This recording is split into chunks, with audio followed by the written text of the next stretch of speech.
చంద్రబాబు వాడకం ఇప్పుడే ఇలా ఉంటే రేపింకెలా ఉంటుందో.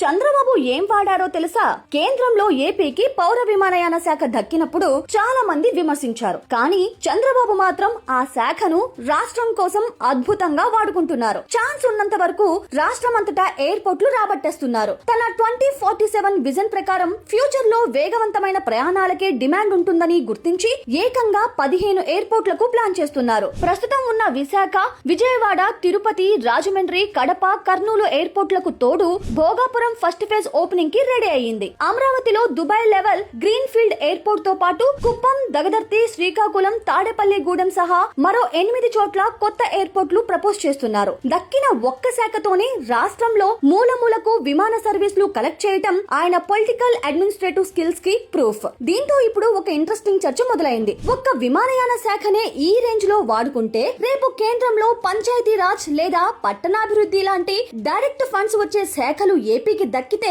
పరిస్థితి ఏంటి? పంచాయతీరాజ్ శాఖ వస్తే కేంద్ర నిధులను నేరుగా గ్రామాలకు తరలించి రోడ్లు, డ్రైనేజీలు, మంచినీటి ప్రాజెక్టులను పూర్తిగా మార్చేస్తారు. అదే పట్టణాభివృద్ధి శాఖ వస్తే అమరావతి నిర్మాణంతో పాటు విశాఖ, విజయవాడ మెట్రో, స్మార్ట్ సిటీలకు వేల కోట్ల నిధులు రప్పించి సిటీల ఫేసే మార్చేస్తారు. అధికారాన్ని రాష్ట్రాభివృద్ధికి ఎలా వాడుకోవాలో చంద్రబాబు చూపిస్తున్న ఈ రూట్ నెక్స్ట్ జనరేషన్ లీడర్లకు ఒక పర్ఫెక్ట్ ఎగ్జాంపుల్.